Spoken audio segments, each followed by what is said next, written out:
ജ്വല്ലറിയുടെ മറവിലെ നിക്ഷേപ തട്ടിപ്പിൽ RBIക്ക് കത്തയച്ച് പോലീസ്. സ്ഥാപനത്തിന്റെ സ്വർണം, പണം ഉൾപ്പെടെയുള്ള നിക്ഷേപങ്ങൾ സ്വീകരിക്കാനുള്ള ലൈസൻസ് ഉണ്ടോ എന്ന് അന്വേഷിക്കാൻ കത്തയച്ചു. ആതിര ജ്വല്ലറിയിലെ നിക്ഷേപ തട്ടിപ്പ് കേസിലെ പ്രതികൾ റിമാൻഡിലാണ്. വിഷ്ണു സുരേഷ് ഉണ്ട് കൊച്ചിയിൽ നിന്ന്. വിഷ്ണു, വിവരങ്ങൾ.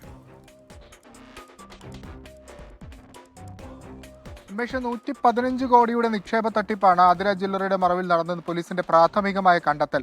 ഏറ്റവും പ്രധാനപ്പെട്ടത് ഈ ജ്വല്ലറിക്ക് നിക്ഷേപമായി സ്വർണവും പണവും ഒക്കെ വാങ്ങാൻ ഏതെങ്കിലും തരത്തിലുള്ള ലൈസൻസ് ഉണ്ടോ എന്ന് പരിശോധിക്കുകയാണ് പോലീസ്.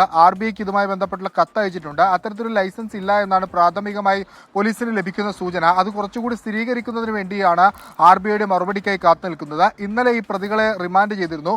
കേസിൽ നിലവിൽ കേസുകൾ രജിസ്റ്റർ ചെയ്തു വരികയാണ്. കൂടുതൽ കേസുകൾ വരും ദിവസങ്ങളിൽ ഉണ്ടാകും. പരാതിക്കാരുടെ എണ്ണവും വർദ്ധിച്ചു വരികയാണ്.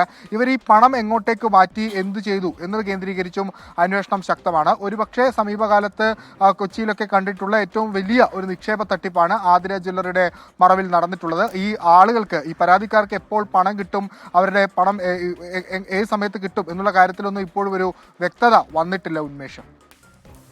വിഷ്ണു സുരേഷാണ് വിശദാംശങ്ങൾ നൽകിയത് കൊച്ചിയിൽ നിന്ന്.